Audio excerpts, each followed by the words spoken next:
Any closing thoughts that you would like to leave with all of us? Yes, actually, I'm going to pull out a card There for you you go. and for me. This is a mindfulness card, and these were created with a lot of love and heart, with three of us created, and to build mindful habits. Like I said, we may have the intention to be mindful, but it requires that repetition of creating and keeping a reminder with us. So we created an app for the phones, and I'm going to pull out a card for you and the viewers who are, and may this card be for the highest good of all of us.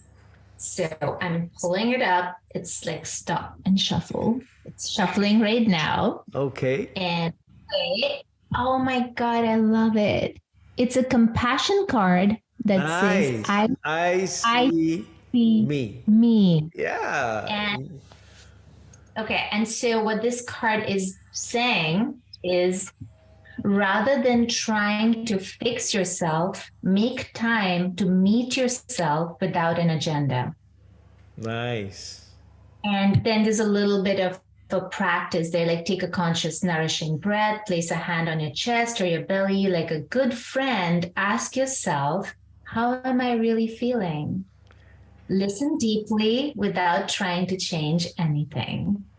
And then, like, when you do that, what needs tending to, what gifts want to be shared?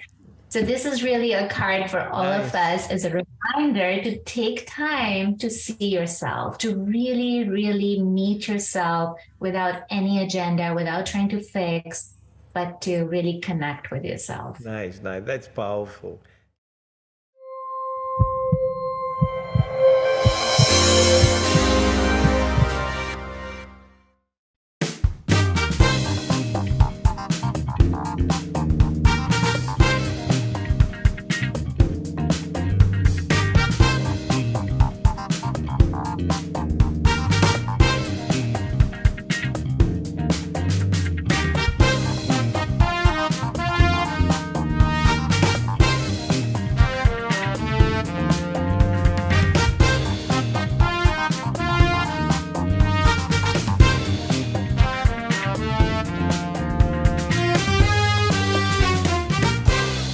HEARTtalk is about heart-to-heart conversations on real issues that matter today. Issues of health, issues of wealth and well-being, and issues of spiritual living. And so everything about life today we are faced with so much of in the world, which is in disruption, in chaos, in distortion, in fragmentation, you name it. And we are in the center of a storm that's happening around us. But the question is this, and I'm going to say this very clear in my opening statement. How do we become mindful when and where it matters most? That's the key for today. To make mindful decisions, mindful choices. Because, we are the product of our choices, not the byproduct of our responses. And that's key to life. And so today, I have a wonderful guest who's joining us. She is a world-renowned authority on one key issue which can unlock making the right choices in life, to be empowered to make decisions that matter most at the right time and in the right place. Now, my guest today is Dr. Shalini Bahl. She is a professor, mindfulness coach, and researcher. She's a keynote speaker, online trainer, and search inside yourself teacher, and consultant of mindfulness-based solutions in education, business, and even in politics. Shalini thrives on her vision to build a global community for mindful living in business, leadership, and technology, so that we do not become overwhelmed by what is happening around us, but more focused on how to know your mind and what returning to the field within means to prevent becoming overwhelmed and burning out.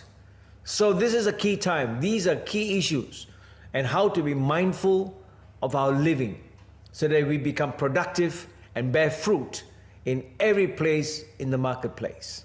So will you join me now and welcome my guest today, Professor Dr. Shalini Bahl live from Springfield, Massachusetts in the US of A. Welcome, Shalini. Hello. So happy to be here with you in this heartful conversation. It's been fantastic, and I want to welcome you. What's the situation like in Springfield? It's fall. It's one of the most beautiful times of the year in New England area. So it's very colorful. It's a little chilly, and it's beautiful. So I suspect that you've been dancing the whole evening. I'm always dancing. In fact, I love the music that you had. You know, music and dance is such an important way in which we connect with ourselves, with our spirit, and express ourselves in the world. So whenever there's music, it really moves me. So it was really motivating after. So I'm like, yes, let's go. Let's do this. Let's do this. You know, yeah, it's a rock and roll time. You know, Shalini, the world is in chaos. And we're living, you know, we haven't even come out fully from the pandemic. And yet we're moving into times of real challenges. You know, this part of the world in Asia, I think they're all walking blindfolded into a storm of debt. There's financial crisis. You know, right now in the United Kingdom, they're talking about crisis of living. You know, they're being watchful now for the next 6 months. You know, the society around us does nothing but pressure, pressure, pressure. And in this part of the world, post-pandemic, everybody is trying to survive and greed. It's survival and greed. In other words, trying to make up the losses during the 2 years of COVID.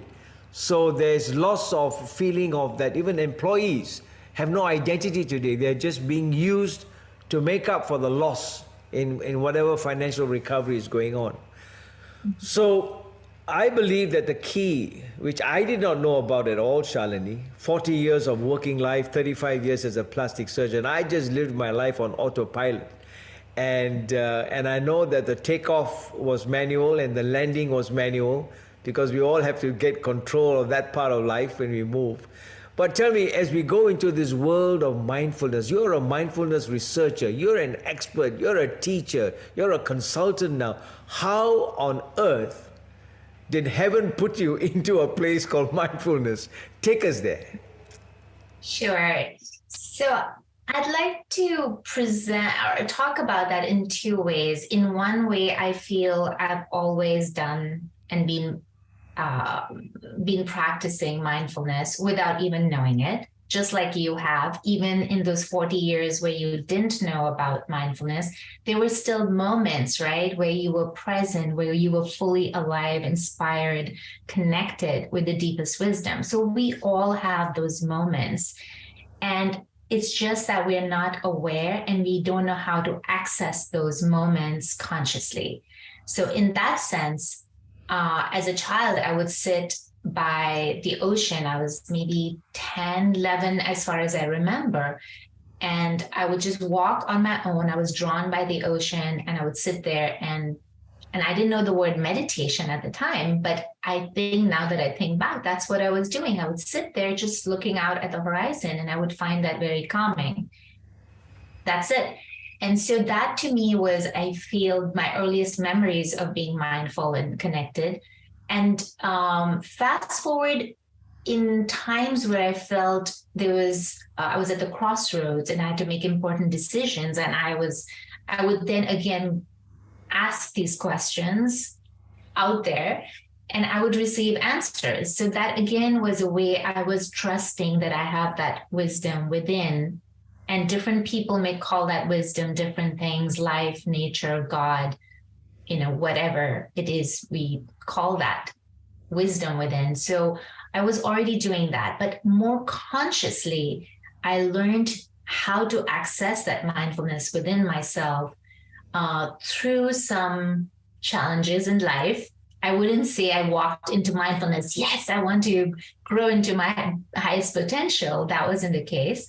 I went through different challenges in life. I had been divorced. I'm from an Indian family, a very conservative family. And when I was divorced for the first time, it was, and moved to the States with my son. to start my life again, joined a PhD program. But that's when I had some opportunity to really reflect what happened, what went wrong. And so that self-reflection basically led me to the path of meditation and mindfulness, because I realized at some point the problems were not out there. They were really within me, in not having awareness of what I need, what I want. So that's kind of how I walked into mindfulness, was my own suffering in my life. And the more I learned about it, I'm like, wow, I had no idea, just like you shared, that the first 40 years of my life, I was living on autopilot, based on what I had learned from my parents, from school, from media. This is what it means to be a good person, a good daughter, a good wife. Right. And I was following all those rules. I was a really, really good student. I was a really good daughter and doing all the things right. And yet here I was, alone in the world with my son, of course, but alone and not knowing what went wrong. So that was basically the start of my journey. So now you've crossed over. We always talk about crossing over experiences in life. And now that you're on the other side of the shore, and the waves are different, the sunset's different. Now, how would you advise, or what's your take on anyone? They don't have to go through valley experiences. They don't have to go through divorces. They don't have to go through struggles, because they can actually prime themselves up now with the knowledge that we have on mindfulness to be able to, kind of like future escape whatever challenges that are coming up in front of us. I mean, will that be the right way of mindfulness today? How would you position this speciality of mindfulness today? Because it's a tool that you have learned. Nobody has to go through struggles and then find out there is a tool. It's like you have a screwdriver and all you need is a screw to screw it in. So how would you approach it as a researcher now in your own life to somebody who is budding off? In other words, it's a fantastic, I'm telling you, I've never heard of mindfulness 2 years ago. But today I'm the founder of the Asia Pacific consultation, because I found out where on earth was my mind all this while. Yeah. So yes, so take us there. Somebody listening in say, I don't have to go through a valley experience like everybody else. I can prime myself up now. Right. Yeah. So I think the first thing I would say, though, is that as long as we're alive, there are going to be valleys. We're going to fall sick. We're going to lose a job. Maybe we won't, or we may not get the job we want. We may not get the partner we want. So there are going to be those valleys, right? So the first aspect of mindfulness is just that understanding the life is going to have those valleys and peaks. And however, we don't have to stay stuck there in the valley. We don't have to suffer in the valley. We can use that valley as a way of returning back to our place of rest, awareness, connection, and see what is this situation. Either it's teaching us something or it's asking us to respond in a way. And we can do that responding in a way that's most skillful. So that's where the mindfulness training comes. And you don't want to wait to be in the valley, because you won't have the resources at that time to deal with the valley and learn a new skill set. So which is why it's great to cultivate the skill set, to train the mind already to sort of dance even while we're in the valley, and to kind of deal with it, to respond with it in a more skillful way. When we talk about returning to the feel within, how does one recognize that we've actually left the feel within? Because when you come to the senses of returning, obviously it's like leaving home, because coming back to a place called home is where you find your rest and you're at peace with yourself. So how does one know that I've left my home? Is it when chaos starts coming in, when everything's upside down and say, where am I? That kind of thing, help, I need somebody, Well, it definitely, that extreme state of help is a sign we've moved away from home. But I think it's just the subtlest of things. And the more awareness we build, we can recognize it. Like in this moment, as we're sitting here, what is the quality of my body? Am I tensing? And even if anyone's watching this, you can check in with your body and see, like, are you like rigid right now, or are you just relaxed, right? What is the quality of your breath? Because generally when we're tensed, or we are either tense or rushing, because that's the other thing that takes us away from the present moment, is where we're anticipating and we're like, oh my God, I gotta go, go, go. And in those moments of constriction, of rushing, reacting, we can recognize that through connection with our body. The body never lies. So on the other hand, when we are relaxed and we are present, we are breathing in a natural way. The abdomen, the stomach, the chest, shoulders, they're all kind of relaxed, right? So that's the simplest way to know whether you are present or not. Mm-hmm.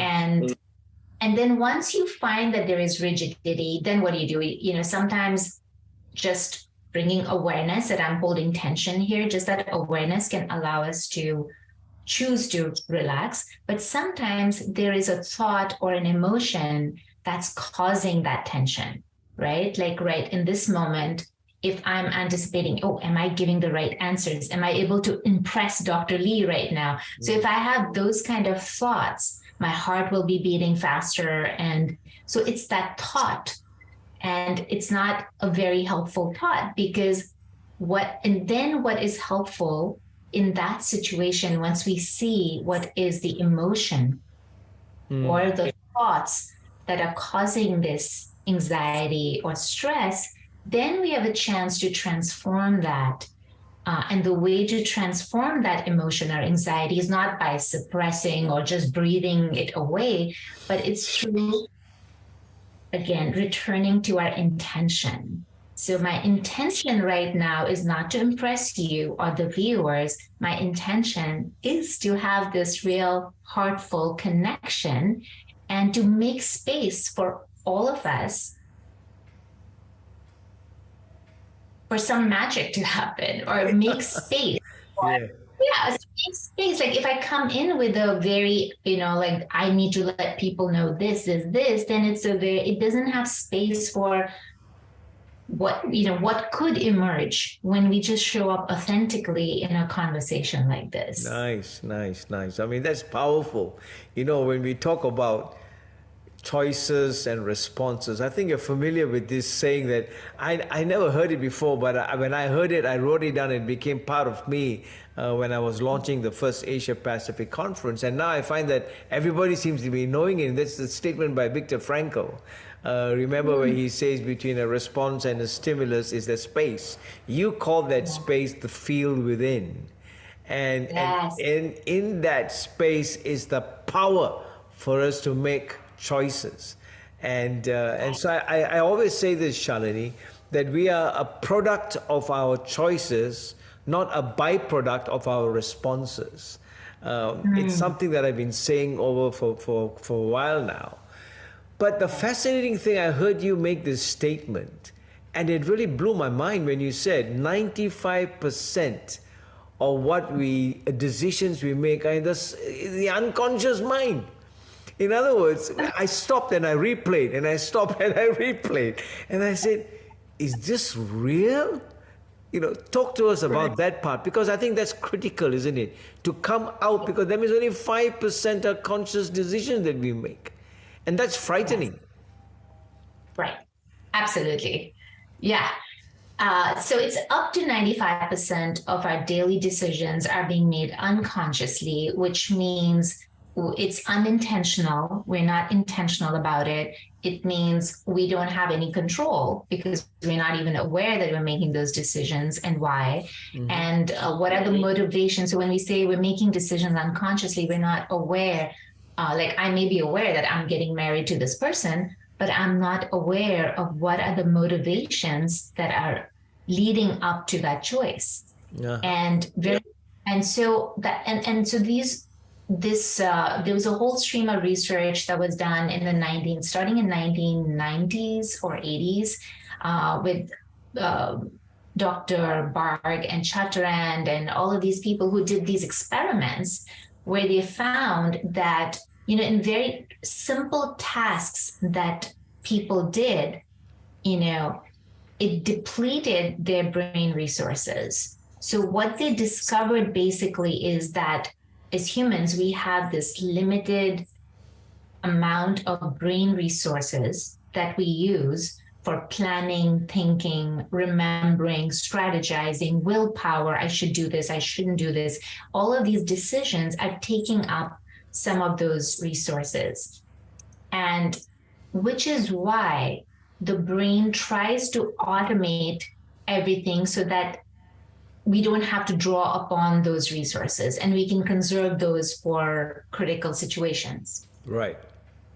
So there's a reason for why the brain is doing that. It's not all bad that we're automating, because we don't want to learn how to drive a car all over again. Brain wants to automate. Once you've got it, you can eat, you can listen to music.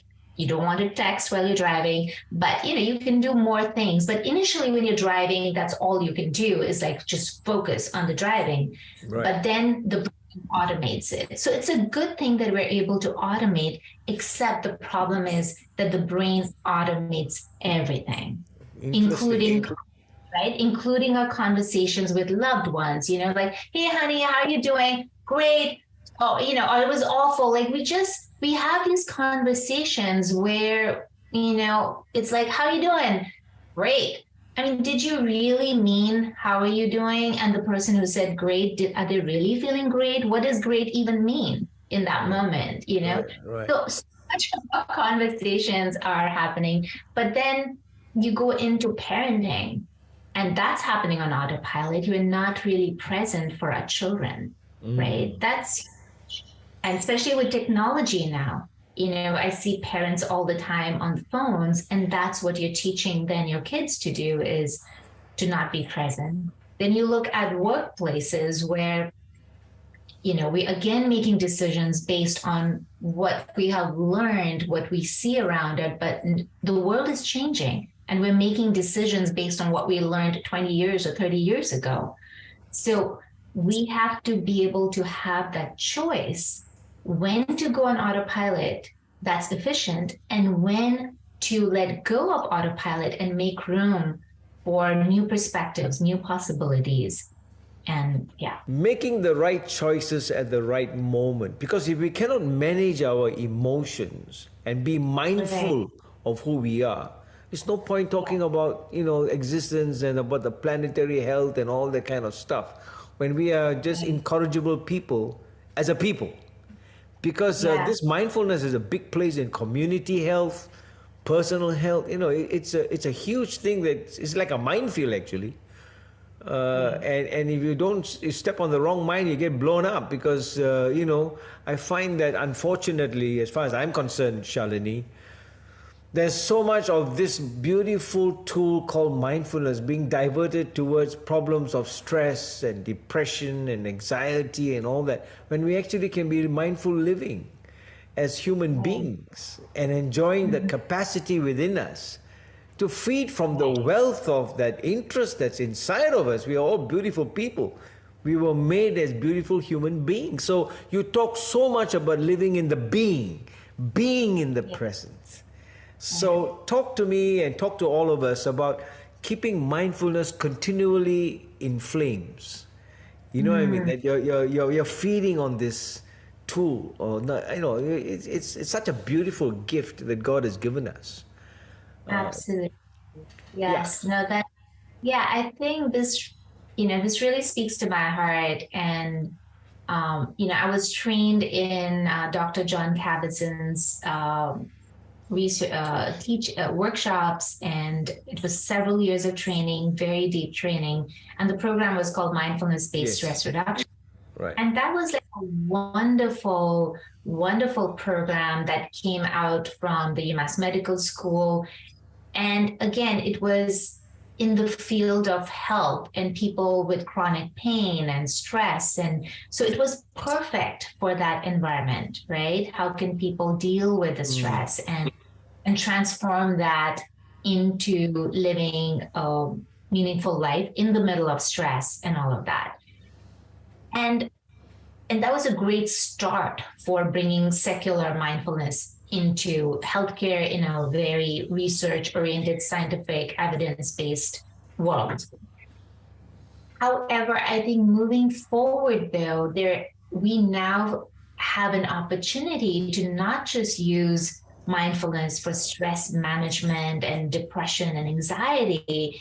And unfortunately, that's what gets most people into a mindfulness workshop, is because they're suffering. I mean, that's how I walked into it, right? So, but I really appreciate this question, and I appreciate us now pivoting to using and returning to mindfulness, not just for stress, but for really connecting with our deepest potential, for really connecting with what is this gift of this life that I've been given? How can I live it in a way that it really fulfills me and it fulfills my role in this community? So it's not just about fulfilling me, but we have this symbiotic relationship with people that we live with in our community, with the environment.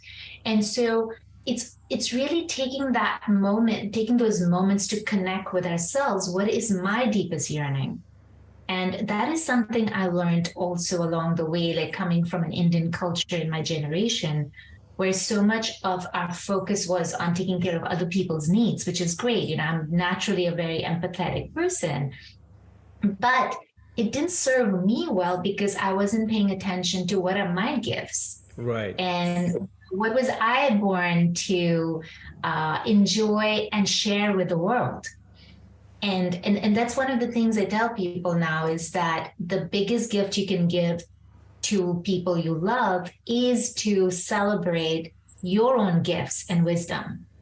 So that's the part, I think, that I really want to encourage people, is to really use this capacity that we have. This is not something that we really need to be trained in, because we do have an innate capacity to return back to that place within us that feels like home, that feels spacious, that feels creative, just like as we were when we were children, right? We asked gazillion questions. We had that spark in our eyes where it's like, oh my God, what is that? What is that? You know? And as we grow up, the curiosity, that sense of wonder and awe, that is the spark for creativity. That is the spark for connection, right? And as we grow older, that dulls down, because we're told in school, no, don't ask that question, good question, bad question. Even in now, right? You know, like, I'm in politics, I'm one of the local leaders here. And I find that this happens all the time when we are dealing, especially with very difficult questions in our council. And if anyone asks a question that is different from anyone else, or, you know, they are struggling and it's like, I don't get it, or can I ask for a day's extension? And everyone will judge them automatically. Like, how could you say that? Instead of bringing curiosity, like, what is going on for you? What made you say that? Or, you know, what do you need? We immediately go into judgments. Instead of curiosity. Where does mindfulness come in, even in your own life? How do you really talk to yourself and listen to the voice within? Yes. You know, I also feel very often that we can't think our way through problems, because if we could, we would. There's certain times where thinking can help us, you know, solve the problem.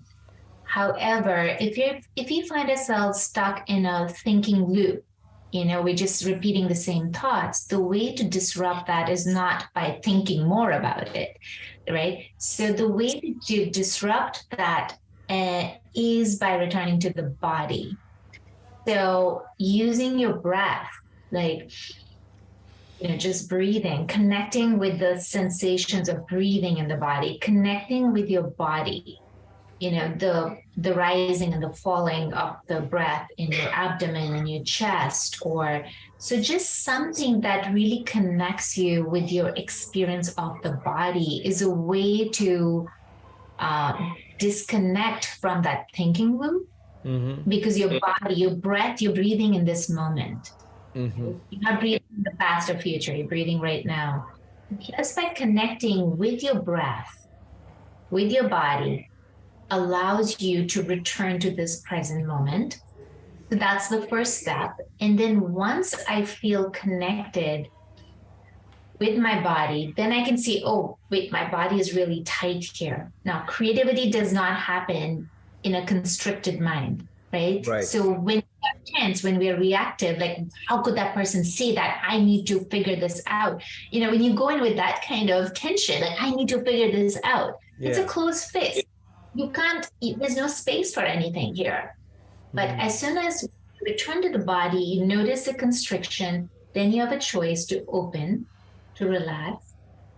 And then we can align the mind towards what is most important. So generally, I will ask myself, okay, what are my intentions for the situation? Because the mind wants to go into, how could they say that? How did they do that? I want to fix it. I want to fight that. I want to defend. Right. But what is my intention? Is my intention to fight them? Is my intention to prove I'm right, they're wrong? Or is my intention to bring healing? Is my intention to improve the state of well-being of, so whatever my intentions are, that helps me to realign my inner compass. Wow. Because I'm in a certain direction, but now I can realign. What's important here is the healing, is the people. And then from there, okay, if that's the intention, now I have space, what's possible? You can then go into that exploration, that curiosity, who can I bring in? What can I do? There's more space. And sometimes, like there is this Austrian poet, Rilke, Rainer Maria Rilke, and he says, love the unsolved questions in your heart. Right. So that, right? Because we have that habit of wanting instant solutions. We want to fix this. Yeah. But sometimes we need to live with that question for a while without forcing the answer. Wow. So inviting that and loving the unsolved questions in our hearts.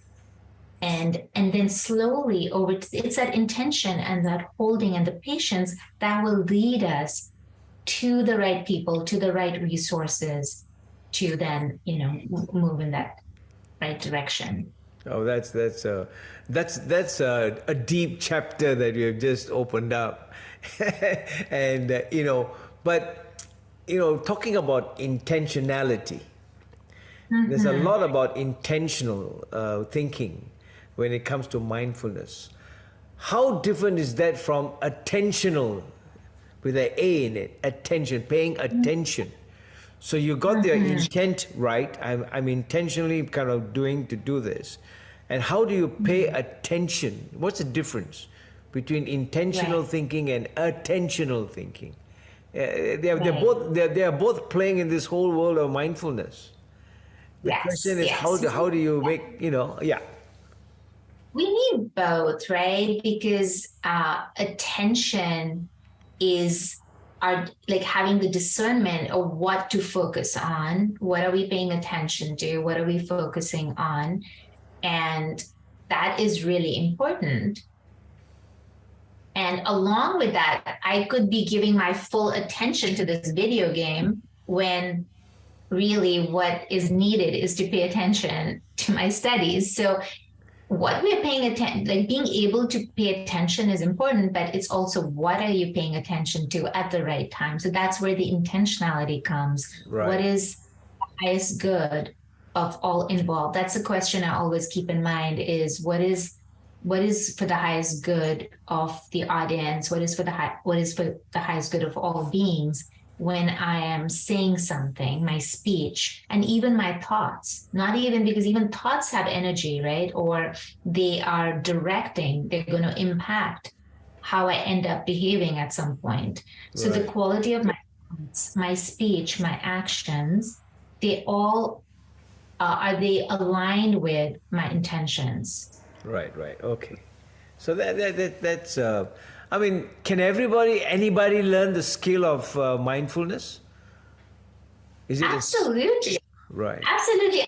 I have worked with, I think, the youngest people. I mean, I've seen videos of mindful schools where they're bringing it into kindergarten. However, I personally have not worked with young people, um, but when my son was about 6 or 7, and he would, run into a difficulty and he'd say, Mom, what do I do here? And I'm like, okay, you tell me. And I taught him at a very young age that, when you are troubled, your mind is going to be reactive, will not make a good decision. However, you have the capacity to make good decisions if you can breathe and calm your mind down. So Right. he learned when he was 6 or 7 to breathe, calm his mind down. And then I would tell him, okay, now ask your deepest wisdom. What is the right thing? Once he's calmed down, what is the right thing to do? And he would inevitably come up with a solution which would blow my mind. I'm like obviously, I mean, it would blow my mind, but I would be like, of course. And and the same thing, and it's not that he was an exceptional child or anything. It's just that anyone who does that, when we go into a situation with that trust, that if I can just stop this reaction by calming myself down, and in the brain, what's happening really is we are wired for survival. So when there is a threat to our sense of self, competence, goodness, belonging, whenever there's a threat, we automatically go into our conditioned behavior to either get aggressive and fight, or we go into the flight mode where I'll just like avoid and walk away from it, but we haven't dealt with the situation, right? Very cool. So that is our automatic reaction. However, that's our sympathetic nervous system that's kicked Yes. in through breathing, which has been shown that you're sending a message to the body that it's okay, there is no tiger. We're responding as if there is a tiger, Right. but there is no tiger. What helped us when we lived in the jungles was to fight, flight, or maybe freeze. But that same mechanism is not helpful in the boardroom or in politics, because we don't need to fight, flight, free. What we do need is to acknowledge, okay, there is a problem here, and can I breathe? Through the breathing, the parasympathetic nervous system kicks in, so we are now more in equilibrium, and then we can re-engage with that situation in a calm, creative way. Listen, while you're talking, it's so therapeutic that, because you make every response that we are doing in our lives so meaningful, because you're looking at it from a very mindful lens. And I think that's the gift of life, isn't it? To be able to look at all the responses we do in a mindful Yes. way. And then the beauty part of our lives comes out, you see, because then it's fantastic. I saw a girl last week. She's 20 years old, and I operated on her 20 years ago when she was like 4 months old. She had a cleft lip, and to come back and see her plastic surgeon when she was 4 months, and for me it was like breathtaking to see a 20-year-old beautiful woman walk into my clinic, and I've got her on my LinkedIn post. And it is those moments, right, where she had tears and tears because she was searching for me to find out where this, and all I could get was tears of gratitude. And those are moments that nothing can replace, because they are mindful moments. And I want to ask you, as we come to the close of our session together, it's such a beautiful conversation with you, Shalini. Can spend the whole day with you and be mindful of it. How do you see this beautiful gift that you have now embraced and made it your passion to build, use it as a skill into the marketplace? How do you see this skill going forward? In our own lives, in corporate world, in the professionals, how do you see this skill going? Where do you want like it to be? And I'm asking you this with the backdrop of a scientist called Robert Boyle, whom I always quote whenever I close a scientific session with yourself. Robert Boyle was the father of chemistry in England, and this is like 350 years ago. And he wrote a 20-point wish list, 20 points of what science he hoped would do. We all studied Boyle's apparatus, Boyle's law in school, right? Science. Number one, the number one on his wish list was the prolongation of life. And number two was the recovery of youthfulness. And I think the science over the last 350 years now, we are living longer. People are paying attention to brain life instead of brain health. It's all about prolonging life, heart life, brain life, mind life. And I think that this is just the tip of an iceberg. And we need teachers and researchers like yourself to bring this gift into the world. And so talk to us as we close. Where do you see this going out into the world, in the marketplace? How do you see this moving forward? Well, you asked specifically for the marketplace, but my wish list is number one on my wish list is that it comes to schools, so that young people, like if you and I had learned as kids how to be more aware of emotions, and emotions are not something to be pushed away and suppressed, rather they are meant to be befriended because they are there to inform us to make better decisions. We would have probably made much better choices. And given the conflicts and the divisiveness in, locally, nationally, globally that's happening, if we could all learn that we all have the same minds, you and I, if you were born in the same circumstances, you would end up doing the same things that I'm doing. And so if you could just see that, we would not create these differences, the othering we do, like you're in that outsider group, I'm in the inside group, and, inside, outside, and all these conflicts would not happen. Rather, we would be using our amazing brains, which can do remarkable things. They would be directed towards finding solutions for hunger, for climate change, for living more fulfilling lives, and creating music and dance, and we wouldn't spend those resources in fighting ourselves. And then speaking specifically to the marketplace, because I have a PhD in marketing, and my interest, and my husband also is a marketing professor, and both of us are right now working on a book called The Stress-Free PhD. Wow. So one thing we want to do is, bring that for academics and so forth. But I think what we're really ultimately interested is how can mindfulness be used in marketing, which some people think is an oxymoron, because the current paradigm is based on maximizing their profits based on getting people addicted to the products like Facebook, or the model based on you getting addicted to it. So how can mindfulness be used at the level of leadership, because they set the tone and the culture, and for them to be able to again use mindfulness to see the interconnectedness of all stakeholders. So they may, when they are causing harm through creating addictions, they may increase their profits in the short run. But over time, people are going to realize, and, it's going to come back, and it's not going to build loyalty. It's a long-term perspective.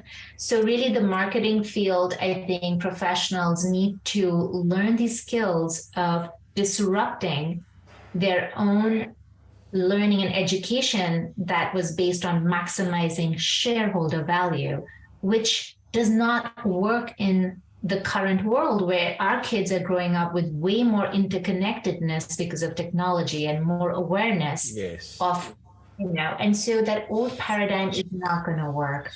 And so I think mindfulness can really help us to disrupt our old ways of thinking and make space, make room for more creative thinking that benefits everyone. And there is research to show that when marketers do that, there was a 10-year-long longitudinal study that showed conscious businesses outperformed the S&P 500 companies by a ratio of 7-1.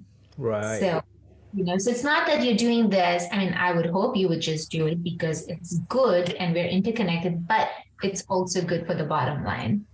Oh, wow. That's powerful. And good luck and best wishes for that book. I think it's timely that it comes out into the world. And, but, if I had to put the switch on to start this process of mindfulness as we close, I think the take home here is to be able to use this skill is to disrupt our default thinking. Yes.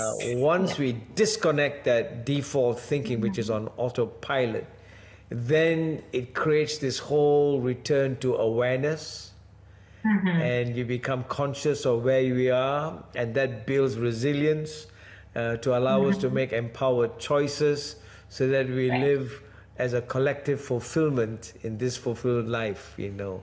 I wrote these cascading movements from you. It's your words, and I love you for that. And any closing thoughts that you would like to leave with all of us?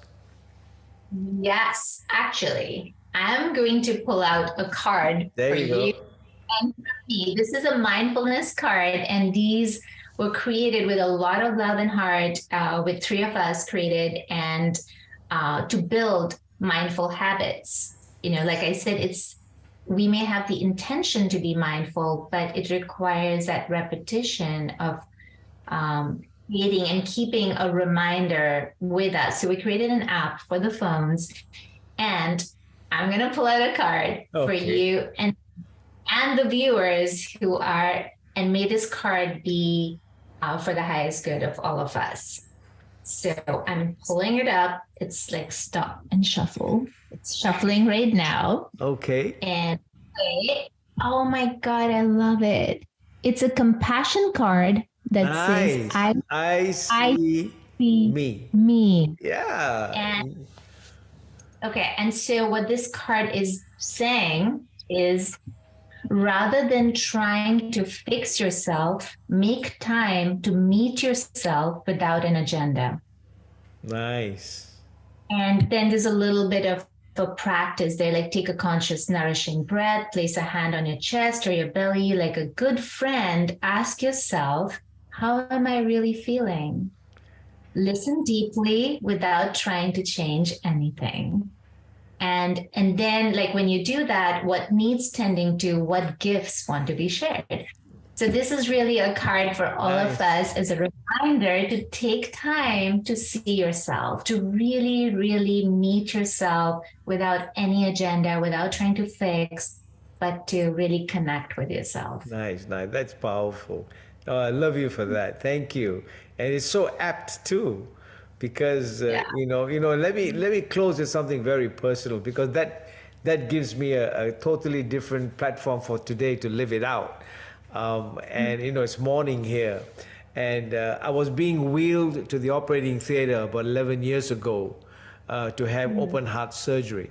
And so if I knew mindfulness, I would have spared myself a scar on my chest, because I would have learned how to manage stress and how to tone my anger. You're operating and you're all the time busy and all that. So I was dying on the inside.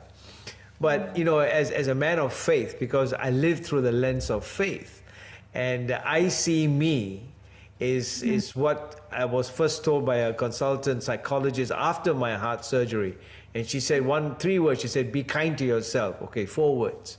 Until now, I just don't know how to be kind to myself. But I tell you, as they were wheeling me on the trolley to the operating theater, for 2 weeks, I was fighting with my God, because I wanted an answer whether I would survive, because I know 5% I would have died on the table. So I was, really struggling into the heavenly realms kind of thing, Shalini. And finally, as they were wheeling me, no answer, no sign, nothing from this, God of mine. And just as I was turning into the operating theater, they're wheeling me, I looked up and I saw these signs. ICU. It was intensive care unit. Wow.